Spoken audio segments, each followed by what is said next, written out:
Pediatric Extravasation.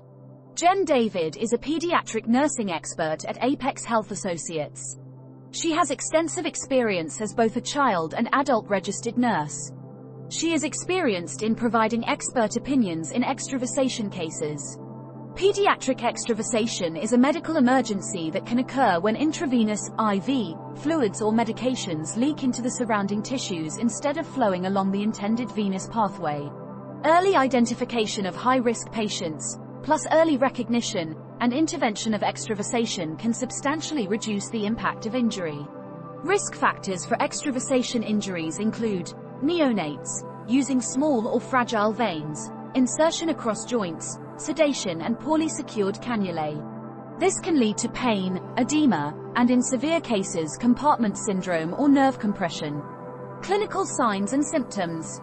Extravasation usually results in pain such as stinging and burning. If a child cannot express that they are in pain, regular observation for signs of extravasation such as redness and swelling of the site where the thin tube enters the vein. It can sometimes be difficult to diagnose extravasation as some medicines can feel uncomfortable when being administered directly into a vein but do not go on to cause extravasation. The incidence rate varies depending on factors such as age group, type of medication administered, and type of IV access device used. The most common site for extravasation injuries in children is the foot. Patient movement, bandaging of the cannula and inadvertent parental obstruction, parental bed position, holding position of child, are contributing factors. Precautions should be taken to avoid extravasation. Ideally, drugs likely to cause extravasation injury should be given through a dedicated and carefully monitored line. Patency of a vein and catheter must be assessed prior to the administration of vesicant drugs or fluids as they are at greater risk of causing extravasation. The line should be flushed to determine if any resistance is felt.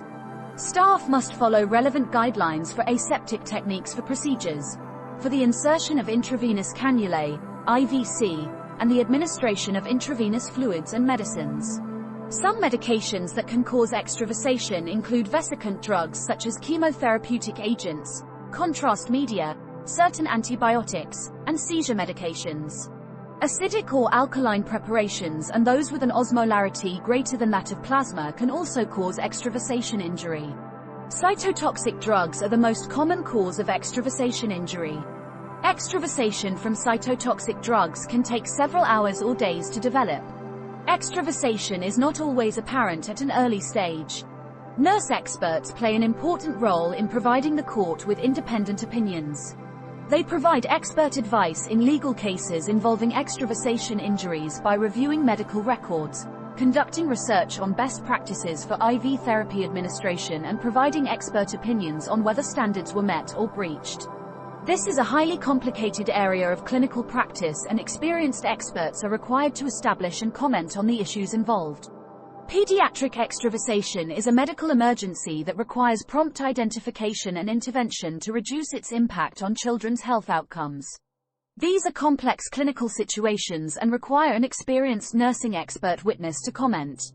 Thanks for watching.